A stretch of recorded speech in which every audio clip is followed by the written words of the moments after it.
Welcome to the Mind is Psychic, where we talk music, addiction, comedy, culture. If you like this content, please leave feedback and subscribe. Let's get into it. On today's episode, I want to discuss toxicity. And I don't mean toxicity in the realm of asbestos, water, environmental toxicity. I mean it in a toxic environment within personal relationships, work, family, and so forth, and what that causes to one's psyche and to one's personal improvement, development, and so on. So let's get into it. At one time or another, all of us, or the majority of us, have had toxic relationships. Now, what is a toxic relationship? I mean, I could give the definition, but I don't need to. I believe we all know what's going on. I believe that we all know what the definition of it is, and I believe we all have a personal definition of what it is. Now, to me, I'm going to give an example for toxic relationships. And I mean this in like a romantic relationship. I mean this in a family relationship. I mean this as a coworker relationship. I mean this is in friend relationships, all over. It goes through, I'll go through the gamut of all different types of toxicity, the traits in people, and how you would get to a certain point of understanding and how to prevent that. At the end of the day, we all know about snakes. We all know about people taking energy away and people wanting to be feeding off of people. And this could start early. I mean, as a kid, there's toxic relationships when you have friends as adolescents, not really knowing at that point what it is because you're still growing. The point is, the amount of toxicity has increased exponentially, especially in the last 10 years since the skyrocketing popularity of social media. I'm talking Instagram, Facebook, Twitter. I come from the generation of dial-up internet and Facebook, and the OG, which I think is better than all the platforms combined, MySpace. But Tom needed to sell, so we ended up with all of that. I mean, don't you think that we should have top 10 or top 8 friends on our Facebook page? I mean, that would be dope. I think bringing that back would be awesome, because that could mean who's on your shit list, who you're liking at this point, who you find interesting. Because back in the day, and I'm talking to all the people my age, if those millennials, if you know, if you know that you're going to someone's page and your best friends, let's just say that, you get into this and just roll with me, guys, for a minute, because I'm going to get into toxic traits and everything. On MySpace, you have the top 8, and we all had our best friends or the people we cared about, usually our family, depending on our family situation and dynamics. We never really exactly had, depending on the family dynamics, a lot of us did not have our type 8, especially as teenagers and as in early 20s. Our family, we wanted to think we were cool, and we had all of our friends or, stuff like that. Not saying our family wasn't on our MySpace page, but anyway, that was a correlation. You could figure out if you piss someone off, your friend, if you would go and, we were catty, we were petty, we were, all of this. It's one of those things where one day you wake up and you're checking your MySpace, you're doing your scroll, you're picking your favorite template for the day, for the week, whatever. And you notice, you go to your best friend's page or you go to a buddy's page, You notice she went from number 3 to number 7, and you're like, what is this? What's going on? Like, I never figured out until later, only really petty people would demonstrate that on socials at the infancy of that.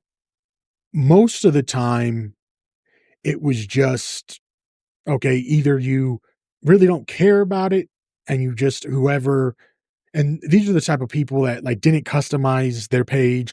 This would be like Tom being your number one friend, and you would have to take him off, or Adam, you could, just throw him to the on number 9, any of that. So that's the I want to set that as like a foundation, so to speak, of how even during that time, all for it. I actually give you credit because that takes a lot of energy and that takes a lot of balls. That takes a lot of courage to do that. But like I said, 90% of these people on the internet, they're in their mommy or daddy's basement thinking that they're freaking Superman. We call them, what is it? Keyboard warriors. Dude, you're ordering pizza from DoorDash.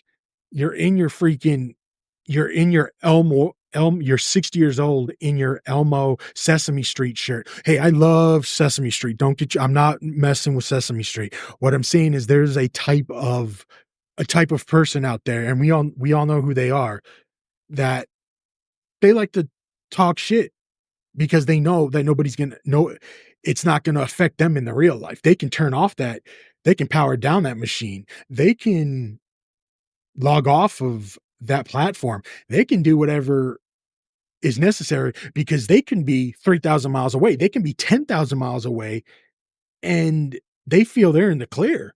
Now, no. Now, I think a piece of shit can turn into a good person. I think there are times when you can learn from your mistakes. It may take longer, but I believe you can. And I also believe that over time, and I think most of us would agree that time is most effective, the length of time as you grow, because you start to learn about yourself, especially like recovering addicts.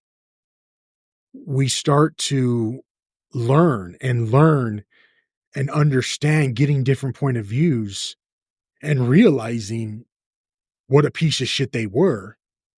They were the piece of shits and they acted like a piece of shit to their friends, their families, sometimes willingly, sometimes they were out of their gourd and they didn't know. But you're still putting toxicity onto people, onto your family, onto your kids, onto your significant other, onto your friends, onto strangers even. Now, first impressions, you know, I don't know how much, I mean, I would still consider first impressions when going out to eat and drinking. Let's just say, for instance, there shouldn't be judgment if you're going out with buddies and everybody's inebriated. That shouldn't be, there shouldn't be a judgment of, meaning if somebody said something to you that was asinine, take it with a grain of salt because they were just being a butthead, most likely, or they weren't, but whatever. But don't let it affect your life. That's the stupid kind of toxicity that we can just walk away from. First time meeting this dude, I don't give a crap. Like, there's people that go on dates and they don't find the right girl until like number 10,006, or the right guy until 10,011. Any different thing. Maybe the person, they did feel that toxic energy or some sort of something like that. But with these toxic things, at the end, you're only yourself. You feel you need to live, you need to survive. You need to step back maybe, because let me tell you, it hurts and it takes an emotional toll when you realize that the toxic person in your life, when you finally realize that, especially for a long-term friendship, man, you start to get sober, or you start to get in realization that this person isn't who you thought they were. you got to worry about yourself. You've got to worry about your soul, your brain, your physicality, your life. You need that boundary. If they don't get it, you could give them 15 times. And I will say one thing real quick is that I never there are people out there that I've never directly, which I should have directly handled it like a man. And maybe one day I will. But I also think you got to be ready, especially after a significant time away from this person without talking and stuff. It gets to a point where I hate to say this, it's not as important in your life. You move on, that person moves on. The toxicity leaves. It's now that you're not in their orbit, you don't feel it as much. And that's why I think that time is so significant in that. And I truly believe that people can recover, meaning they can change. We all have struggles. Some of us change, some of us are able to, some of us need help. Some of us, they take feedback really well, or some just need to, it hits them one day, whatever. But it's the same way of you hit that relationship, that duration, and you're like, wow, that's interesting. I never thought of it like that. And then you let that time pass, and then you're like, you know what? Maybe I didn't exactly maybe I didn't figure and deal with the situation or the person like I should have, Like instead of just talking to them and saying my feelings and just ignoring the person, nah. You know what? But people move on. And like I said about that sermon a while back, earlier in the episode, about some people aren't meant to be in your life forever. Some people are there to show you, like, shoot, that person showed his true colors, or that person negatively gave you the strength to get out of that relationship. And you kind of got to give him credit in a little bit of ways, because it took time, but you were able to figure it out. You were able to be like, oh shoot, I get this. That Debo is off your shoulder now. You can put back on that gold chain. You know what I mean? You can keep that boombox. Your Pinto, it's fresh. It's got those 13s on it and that slick paint job, because it went with time and you dealt with it. Or you don't deal with it and you let time go, and you can reassess. You can figure it out. You can love it. You can just understand, okay, maybe it's time after all these years. I'm the worst critic, I am my worst critic. I mean, I can give all the advice in the world to people, whether they take it, whether they don't, whatever. But I know better. I think most of us know better, because we can be toxic to ourselves, right? We can feel, at the end of the day, we are covering up, or we become more toxic when we're addicts, right? Because we're taking substances, we're eating, we're doing, we're shopping, we're doing some type of addictive thing that is toxic to yourself, to others, people in your area. And that means in the community even. So just feel free to take all this with a grain of salt, but none of us are perfect. And feeling good about yourself. I love the example I always give. Oh, have you been drinking today? Stumbling in. No. And to see the infancy of the toxicity on the internet, and how petty and ununderstanding of relationships could get. You got the messages then. Now, even going back a few years before that, AOL Instant Messenger, that was the goat of stuff starting to go downhill with the internet and social media. As much as the internet and all this technology and everything like that has improved life, it has also hindered us as a society and individuals that don't know how to live in the real life and they live in these fantasies of the internet, of social media. They start to take their avatars way of thinking into real life, and that to me, I believe, was the birth of trolling.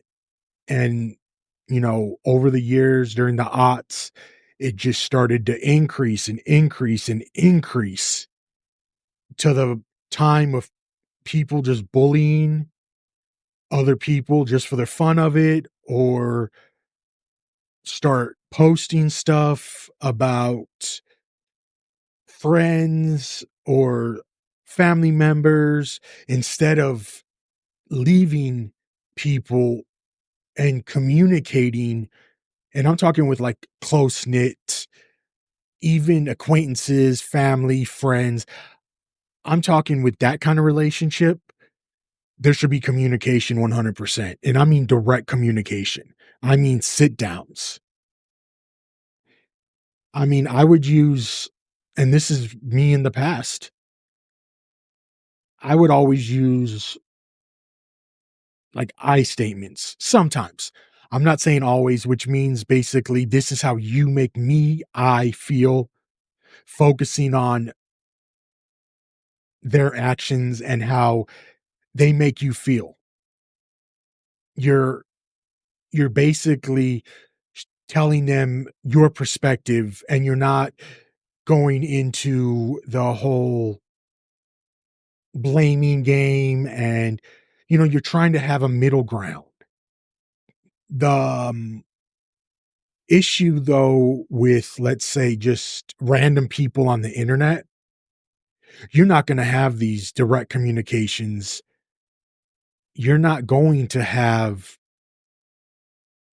people that are just, you're going to have those people that are bullies. You're going to have those trolls. You're going to have people that just want to hurt other people because they're behind a monitor. They would never do this in real life. They think they're a baller and they think they're tough on the internet, but in real life, they would never confront you. They wouldn't they would go as far as creating dummy accounts, so they try to think that it won't be traced back to them, but techies know better, and they'll be flushed out. Having common sense will really help with this, especially as you grow older and everything. And I'm gonna start getting into why I think that that's toxic for the overall human race, because it's one of those things that we've let it just go out of control. I mean, people hurt themselves over this toxicity, this bullying, and sometimes it's strangers, and sometimes it's friends that just flip. I mean, I get it as kids. Sometimes we gang up on our other friends in a group, and we, mess around with one kid or everything like that. I mean, it's happened to me. I was young. It was it was upsetting as a kid, but dude, we were kids. We were just being dumbasses. And as you grow older and you grow wiser and you grow more understanding, you feel what the world's all about, you get your footing, you get to know that it was just people going through their lives. And they thought they felt better by making other people feel like shit, which, and some people didn't grow out of it. And that's why they're being toxic on the internet. That's why they're stating stuff that probably isn't true, or that they can't talk about in real life because they have no self-esteem. They have no commitment to change. They have no reasons to get better. And some people just want to be fucks for no reason. Some people just want to be mean, and that's their behavior, that's their status in life. Some people fly off the handle for the simple fact of they get upset. They don't know how to deal with their anger. They don't know how to figure things out. They don't know how to work on their anxiety. And we get to feel that probably we start we really get to know what anxiety is probably 14, 16, maybe younger. You get that feeling in your stomach and you just start. I mean, and this is, I'm going to give you my example. That's basically when I started feeling anxious and having those toxic relationships. You don't know necessarily at the beginning, at even until the end, how toxic relationships can be. And what I mean by that is there are people out there, and I'm talking friends, that they will turn their back on you as quick as you can think. One day you're cool with them, the next day they don't know who you are. Now, I've been very blessed. I've always kept a very small circle. I don't have friends. I have what I consider family. I can name all of my closest friends on my two hands. So I've always had a trust issue because of previous growing up with toxic people and not knowing they were toxic. Like some people just want to use you. And I'm using that as an a realm of the toxicity bubble. Meaning, if I would say this as an analogy or an example of, let's say you have a holding company, let's say Toxic Incorporated, then the subsidiary would be like friendships, family. Then you have snakes, friends that are snakes, friends that are trying to get you, and all of that sort of thing. They try to take advantage of you because they think you're weak. This probably wasn't the best example, but I'm just thinking out loud here. I'm just thinking and I'm trying to explain how my mind works and how I contemplate and how I can rationalize the steps and the way it goes. And then you have the friends, of course, that use you.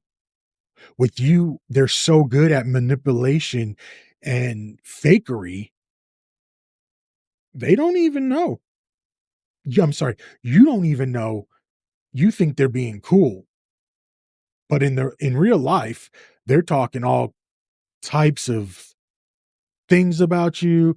They're lying, they're doing all of that. And is it really worth it for the non-friendship base, meaning just not even, I mean, to step back from even acquaintances?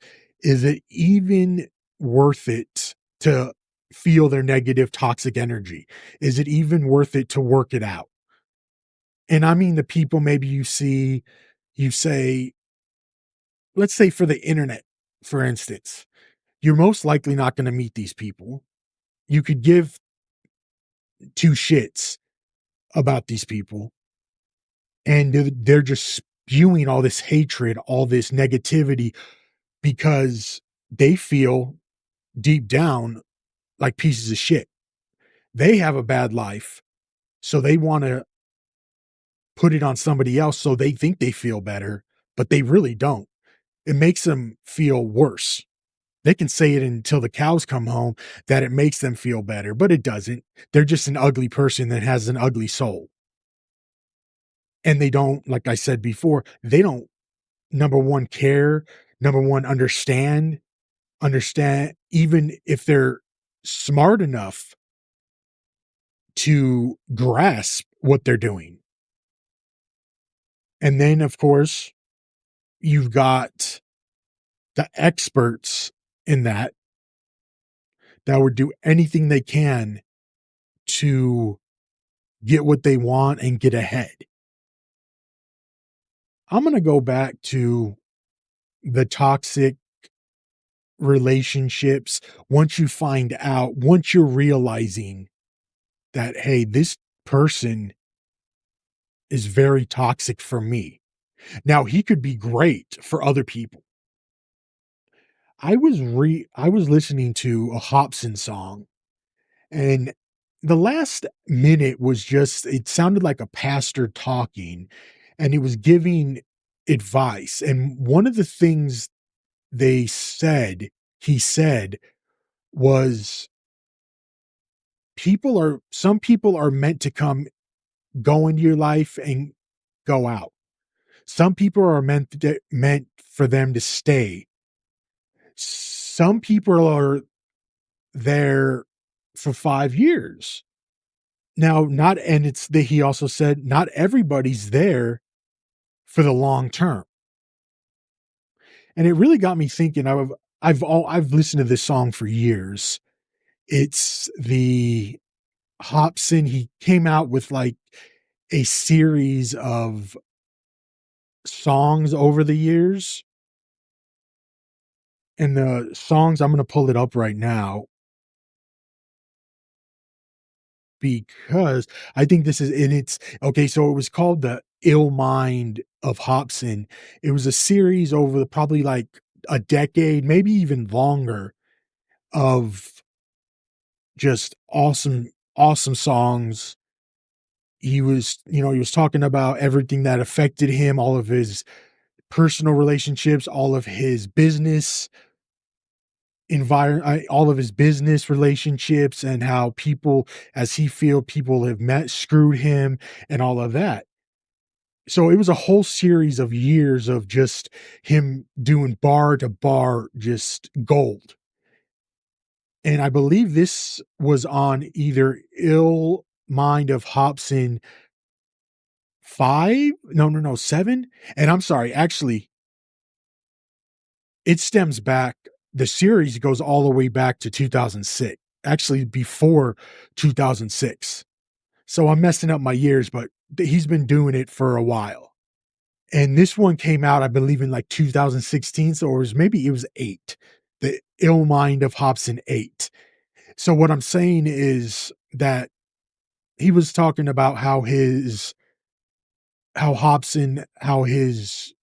business manager, the owner of his record label or partner, or how whatever, basically was everything about the company. He was the accountant, he was the business manager, he was the tour manager, he was the producer. So, altogether, he had 5 different titles. So, and each title gets a percentage, right?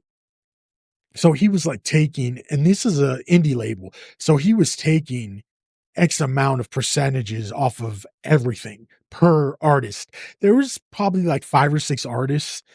I'm not really sure. I'm just naming, I can just think of probably at least 3, being Jared Benton, being Hobson as the front runner, Swizz, others probably. But anyways, so before Hobson started, after Hobson started his Prodigy label, when he did that, he came out with the Ill Mind of Hobson 8. And that's where at the end of the song, that's where that little sermon, I guess you would call it.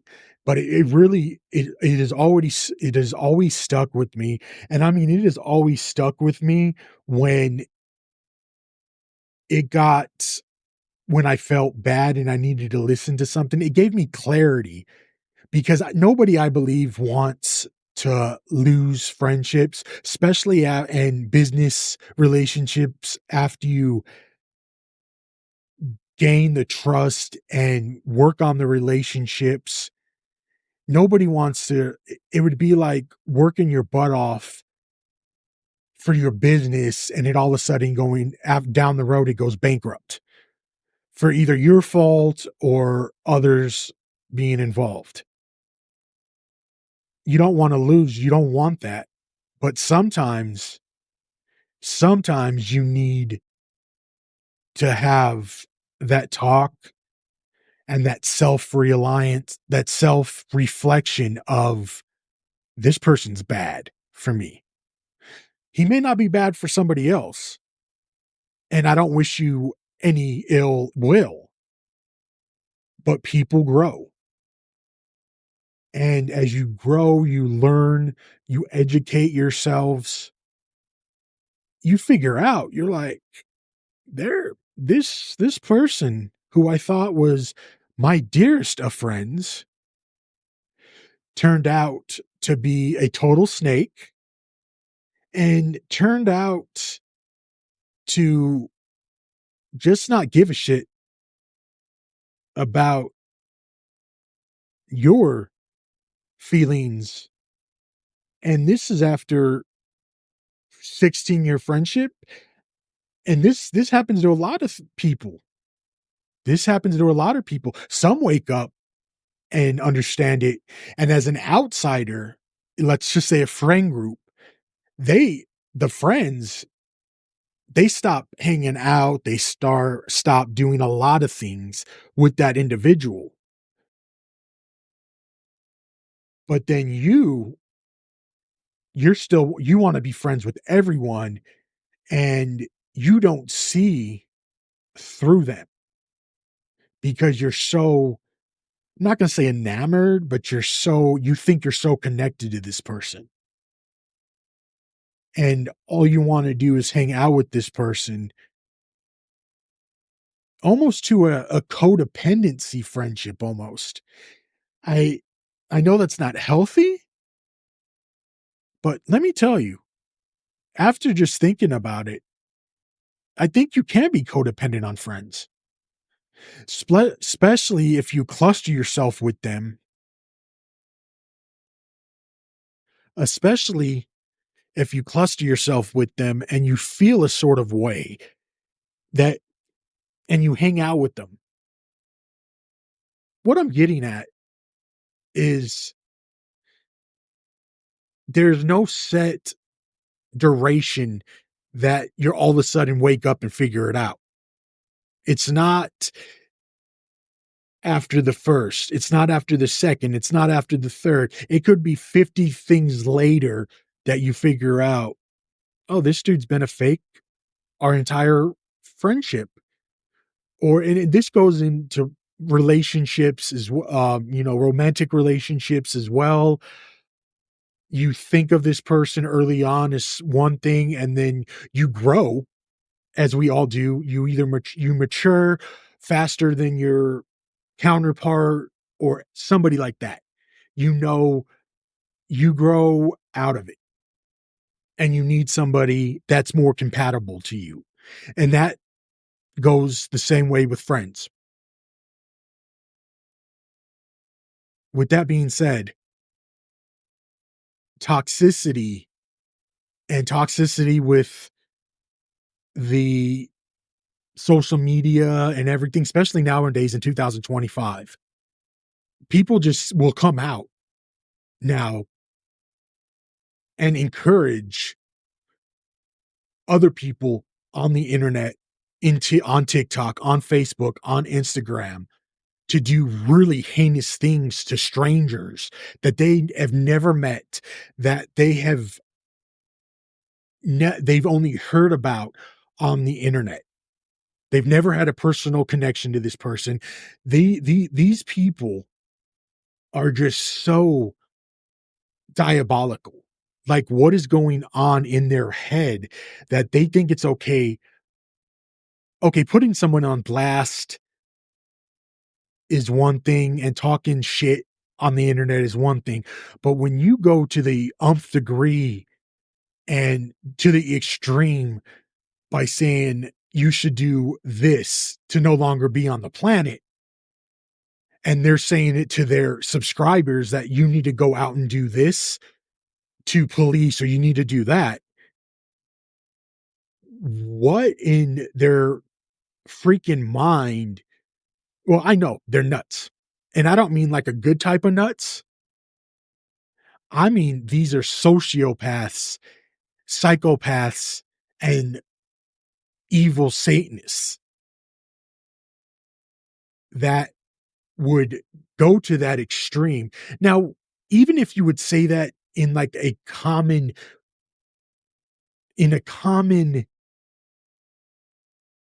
conversation with someone, that should number one be a no-no. But if you go out and that's hate speech 100%. That is 100% hate speech, and it should be somebody should be charged and sent to prison for that at the bare minimum. Anyway, that's the toxicity I wanted to get into of the internet trolls. And I would personally like if I would get like any backlash or something from years before, and I would have read comments like, if anybody commented on my stuff years before, I would have got now I laugh. And I always like if somebody like posts on a comment on my feed or something, I would go ahead. I think any comment for me, unless it's like a harmful comment that, somebody should no longer be on the planet or something. And we all know, I don't have to say the words. We all know what that is. We should definitely put those people out on blast. And I mean, put those people in the news, put those people, and I mean, put these individuals like share their TikToks. And what I guess, how am I going to say this? Maybe let me retract that a little because that's just egging them on for them to get more views. What I mean is putting them on blast so they don't do it again because it's so heinous. Just like swatting's going on, dangerous, dangerous stuff. You can talk all you want on the internet. I get it. In between you and your friends, you can imply certain things, but not everybody that 99% of these people don't know you. They don't know if you're joking. They don't know the inner circles of your mind. Now, wait, just think about it for a second. Think about it for a second. Why are they trying to do this? Why are they trying to put that energy out there? We know why, because they hate themselves and they hate certain things. And until we get these toxicity is always going to be there. Bullying is always going to be there, unfortunately. But growing and preventing these people and giving them no room to get big and to get their message out is the best thing. Let me go back to the comments. Now, like I said, if I would have got a comment even 5 years ago, I would have taken it personal. Now, when I get comments, the very few I get on social media with, certain things, I would say 80% of them are, good natured compliments. Others are 5% are just people trolling. And then what are we at? 85? And another 15% criticizing and maybe even offering feedback. Now, this has been on my my purview, my level, I know I'm using these words. I'm trying to sound smart, but they're not coming out as I'm not coming out as intellectual at all because I'm really not. Words in my I think a word and then it's very difficult for me to get it out my mouth. So, yeah, it's crazy that anyway, these people, and I mean this from the heart, we need to these toxic people, we need to turn that toxicity into learning experiences and ways to learn from doing it next time. Because it'll only get worse and worse if they're letting it get if they just let it go, if they keep on if we keep on giving these people passes, they're just gonna get more extreme, more extreme, more extreme. And we've seen this, especially in the last 5 or 6 years of either people don't care, they think they're better than others, but what how are these people how would these people be you wanna go up to somebody, let's say, at a grocery store and start talking defamatory stuff to them or being rude. Well, yeah, you would. You could be rude. I don't have an issue with that. Someone cut you off. I wouldn't advise, especially in Arizona, flipping people off. I wouldn't advise that anywhere. It's I think beneath both people, everybody. But we get, we're driving. We get it. It happens. It's not meant in that situation, in that action. I don't necessarily think it's towards that individual, especially during driving. It was somebody got upset for a quick moment and they flipped them the bird. It happens. Or they tell them that they drive for shit, whatever. Okay. Well, the whole thing about it is as you grow, you figure out, okay, those actions probably weren't the best. Now, when you finally realize that in your adulthood and in your some people earlier, some people later,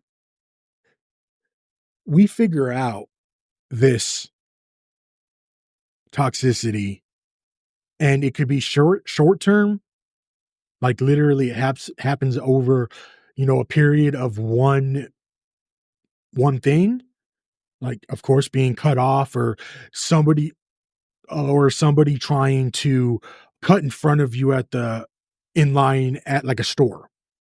Most of the time it's not meant that person just being a butthead or they need to they think they were first or whatever.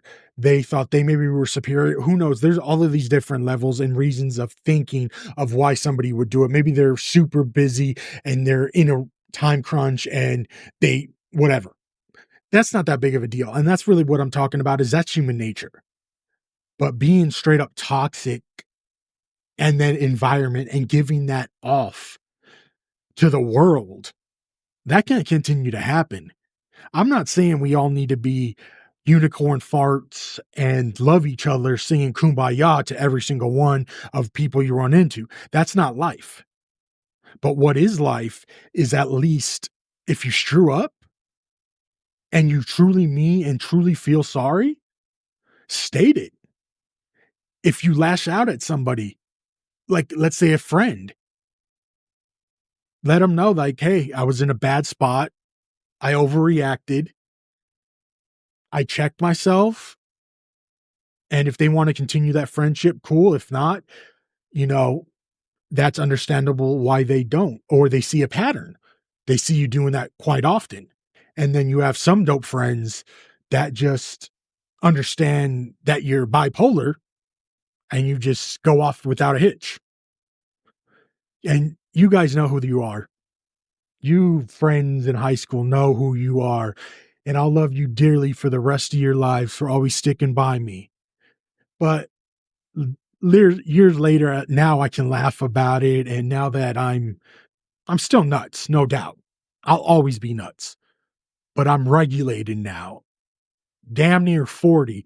Yeah, I just turned last month, about 30 days ago, I turned 39. And boy, let me tell you something real quick on a different subject.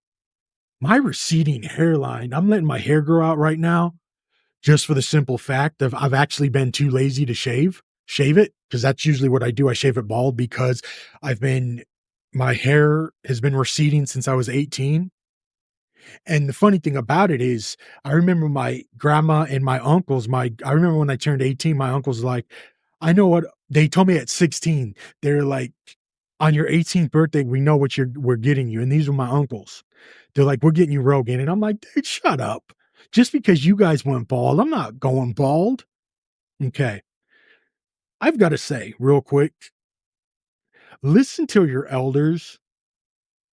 If it's not illegal or you find it amoral or immoral, listen to the people, listen to the older folks, because they have, especially like your grandparents, man, they have so much wisdom that if you could get in a time machine and go back and spend the time just listening to these individuals, they just knew that most of them knew what the world. And I'm not saying that they were intuitive. They were to some extent, but they weren't like psychic as they grew, they lived a long life. So they've seen all of these different situations. And what I'm getting with is don't put all your eggs in one basket. That's what my grandma would always say. My great aunt would always say in finances. Don't depend on the government, stuff like that, because she comes from the depression era where they didn't have anything. They lost, all of that. They were one of those that she was she was what, 16 and 33? 16 and 33. So she was fairly aware of it was still early in her life, but that's how so her and my great uncle, grandfather, whatever, however you want to categorically name it, that's they had that life. They figured, and they didn't make millions of dollars a year. They were just strong, hardworking people. And what I'm getting with this is listen to them. When they also say treat people with respect, treat people with treat people how you want to be treated. Wow. That if you could take one thing from an older experienced in life person that has just worked their butt off, have been through life, have understood it, have learned, have failed, have succeeded, have just done just by living for, let's say, 80 years, the amount you've experienced and how successful are you as a person if you've lived that long and you've actually like you're retired. And I'm not saying rich or poor. I'm just saying if you've lived through those experiences and you're not, let's say, in prison necessarily, our grandmas and grandpas, stuff like that. Listen to these people. Listen to your aunts and uncles, even. Listen to, as the hip hop world, as Snoop Dogg says, listen to your unks. What the meaning I get from that is listen to the older people around you. Get it life advice from them. Understand who they are. Listen to them and listen like syllable by syllable what they're talking about. Because it may not at that moment, it may as a younger person, it may not make sense at that time. But that'll come back around and you'll be like, Lord. So I'm getting back to with my uncles about the um, the receding hairline. So that's why I didn't cut That's why actually I took it. I did it so I could take a picture and show my buddy because he's always complaining about, his hair is like a part of him. And, I get it. Hair to me, I could just shave it. I don't care. I'm one of those fortunate people that I look decent with a bald shaved head. So I don't mind it. I like the way I look. Some people can't pull it off. Some people look better with, a bald head, shaved face, whatever floats your boat. But they knew basically my uncles knew because they were bald from that time and it's hereditary. I didn't know, even though my dad his hair was receding. I mean, but he did a ponytail, whatever. So going back off this 10-minute tangent and getting back to the toxic traits, this little last segment, what I want to talk about is how to recognize it. First, let's say you care about these people. They're dear friends, they're family. You want maybe there's a misunderstanding of something of the toxic trait. Let's just say, for instance, these are somebody that you care about, not these freaking internet trolls that just talk. They don't just talk. You know what? Let them just talk, do whatever. I'm talking about the people that you care about. Honestly, don't sugarcoat this. Confront them, not in a combative, argumentative way.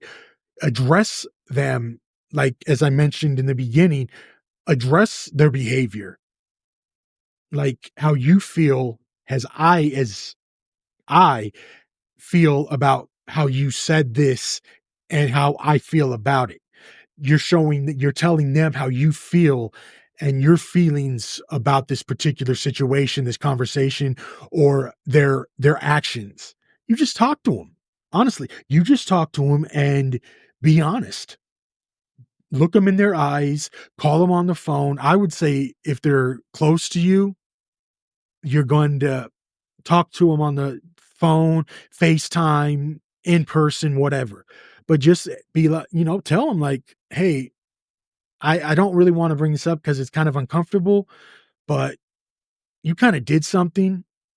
And I don't want you to think I'm blaming you and this was on you. This is just my feelings and just bring it up because I want to say, honestly, 6 out of 10 times. Now, my numbers, I'm not a math genius and percentage genius, but I'm just as I would say most of the time they're just having a bad day, something really personal that they haven't talked about yet. They're just, steaming and they're taking it out on people.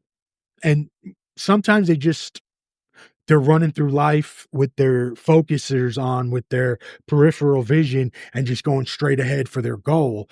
And they're not realizing that they're upsetting someone or that a particular word or sentence upsets you. But I think in a positive relationship, that should be brought up. There should be no sugarcoating. There should not be any sugarcoating. And I think a few people for not sugarcoating it and being real. I thought for years that some people didn't like me because they would tell me like it is. But in fact, they were just trying to help out. And that was their way of helping out. So it's kind of interesting, but it takes that time to think about it and being like, they didn't hate you. They were upset or angry with you or irritated, but they did it because they love you and they care about you. It's not in the moment you're thinking that they're, you thinking that you're just this big piece of shit and they're just trying to belittle you. On the contrary, guys, they're trying to give their perspective to you and what they see from an outside view. It's not bad. It's for that short time. It's awkward. It's anxiety driven. You have all these emotions, especially if they try to do an intervention, which I've had them before. There's been interventions on me. They didn't go anywhere. It just made it worse. It was out of the goodness of their hearts and trying to help people. And to this day, after years, I respect them more for trying to do their best and sitting me down and fixing it and trying to help. But at that time, at that part, I was the toxic person within myself. I didn't care enough. It was one ear out the other. And it's not them being intimidating. It's not them just, so it's meant to be uncomfortable. Now, what I mean is interventions. I don't think if it's their time to vent to you, but for you to vent and understand those feelings and everything, you have to be ready for yourself to move on, to change and everything like that, to get to that next step. So that's why I don't think they work. They're, I believe they're good. They're a good idea in the base and foundation of a group of people trying to help and explain, like, hey, doing the whole I statement. This, when you do this action, this is how I feel. I understand that point, but a lot of people, they're not going to be ready to change until they're ready, or they don't change at all. They never want to change. They feel they've given up, or they just feel that they don't care, that they don't have the strength at that moment, or ever, maybe ever. Maybe they've never contemplated getting better or finding themselves in a different path. Not everybody has that. And a lot of people don't have people that even care for them enough. All they have is toxic relationships, friendships, maybe the toxic relationship of, let's just say, for instance, like you were a drug addict. A toxic relationship is your drug addict, or is your drug dealer. And I'm not, and I guess, well, you could say going to the doctor for fake pain and the doctor prescribing you opioids, benzos, would kind of be like a drug dealer in a way. You can shoot me in the comments. That's cool. I'm cool. All engagements important. All engagements are important. But what I'm saying is those are really, those are the extreme friendships that you don't want. They're money-based, business-based relationships, and they may be kind to you in face, but they're trying to sell their products.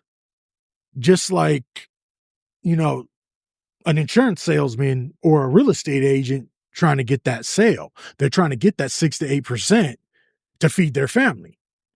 So I know I shouldn't be connecting real estate agents and, pharmacists and doctors to, actual drug dealers. But in a way, anyway, it's sales no matter what, except drug dealers really don't have to market. So with that being said, that's a toxic situation. Not a friendship, a relationship of some sort, a business transaction relationship, whatever you call it. But that's toxic. Not being honest to people around you. Oh, here's another one. Transitioning from lying and being an habitual liar just for the simple fact of you're scared to tell the truth.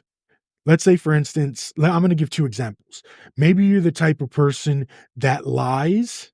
That is toxic in its own way. And let me get that, because I think toxicity is anything that hurts, that is either, it could be by the person that's exhibiting that, could be unknowing, or it can be for various reasons. So it could be actually on purpose, or it could be just you're anxious, you're scared to tell the truth. So you make up some stupid lie. And there's a lot of human lie detectors. And some people, myself included, would fucking lie about the stupidest shit. No, I haven't been drinking. Well, you smell like a brewery. I know I've said this in my last episodes, but that's why I bring it up, because that's toxicity to me, of lying. Don't lie. White lies, okay. sometimes I know I'm being hypocritical right now, but there are various ways, there's various levels of lying. Lying to Congress, you're going to jail. Lying to the, that kind of lying, getting caught in a lie, and I mean like a major lie, that's not, that's the top tier of lying. I mean, saying stuff like, what's a good example of, I've used this excuse before, this lie. How, what do you think of this? They're asking you a question and you don't want to hurt their feelings, so you lie to them. Okay, it basically, let me give you the example of, you have a girlfriend, you have a boyfriend, and they ask, it's the whole, do I look fat in this? Does this makeup, how does my makeup look? Whatever. You don't want to hurt their feelings, so you lie. So that's like the little white lie that you don't think, And then there's the lies that you're so embarrassed about because you're so ashamed that you lie because you're scared and you don't want people to judge you on the mistakes that you've made. So you just come up with this stupid little lie. And then there's people up there, I would say that would probably be like a number 4 out of a 10. The one is like lying about hurting someone in a physical manner. You guys all know what I'm talking about. Anyway, doing the lying, and I really don't, if it doesn't come out of your mouth, basically omitting something, is it really a lie? That's a good question. If you could give me I want to get your opinions on omitting lies, lying, it's a lie, but you never said it, lying by omission. There we go. See, with these words, I have issues with these words sometimes. But that you get the fact, right? You get the idea of what I'm saying. Just be honest. Just I just got to say, as someone who's lived years and years of doing stupid shit, lying over the stupidest shit, just be honest. People know that you're full of shit. You can't always fake it. Yeah, you can fake it until you make it, until you are just fake. Just don't be toxic. Or like I said, do the I statement. Be upfront, no sugarcoating. You don't have to tell them that they're pieces of shit because they did one thing or the other, or they did a particular thing and you felt bad. Just tell them, be like, again, the I statement. Set those boundaries. And worst comes to worst, end that relationship. Businesses do it all the time. They find different distributors, they find different contractors. It's kind of similar in a way. You have toxic business partners. You get out of odds. You're going to sometimes maybe not understand it at first. You're going to get, eventually you're either figure it out, you go broke and you figure out that they're embezzling, whatever, you end it. So why shouldn't that be said for friendships and relationships? You're not happy with the person? Okay. Give them the first benefit of the doubt. Talk to them. Or if they're small, minute things like they're not taking the trash out, stuff like that. I mean, in a relationship, you know, talk to them, because odds are, especially if you're a dude, odds are we're not going to figure it out. We're probably going to have to be told. Most of the time, we're probably going to have to be told from a significant other to do shit. I'll walk past shit and I'll be like, okay, whatever, because it doesn't bug me, but it may affect somebody else a different way. So just be honest, have a conversation. And at worst, unfortunately, even after years, people have been friends for 50 years that they had to finally end that relationship. Well, it hurt. It's hard, but you want to do it depending on the level. Like I said, the benefit of the doubt, you want to see if they can change their behavior first. Then if they don't, or it escalates into, some type of harm or things that you feel unsafe with, that would be, or you don't feel safe with them because they protrude onto you what they feel and their surroundings, and then you are now in danger and they've put your life in danger. So that may be an instance where ending that relationship, as much as you like or love that person, you got to worry about yourself and your soul and how you can move on feeling the best you can. It's hard. We know it is hard. It's scary to a lot of people like myself. it's hard talking to people. It's hard. Sometimes it's hard. It's easier just to go around than to go right up to it, be considerate, and explain your thoughts. Maybe for some people, they can just go straight through like a freight train and just be blunt. And that's why I have people in my life that are very blunt. And that's what I love about them, is because call me a wuss. I want everybody to be happy and nice. That's not life. I get it, but I'm not going to try to provoke and make relationships unless it's super, super apparent to the world or super apparent to me. It's affecting others in a dangerous way. You don't want to, I try to, unless it's that extreme, I try to smooth out the edges, and I try not to take stuff that person. Again, as you grow older, yada, yada, yada.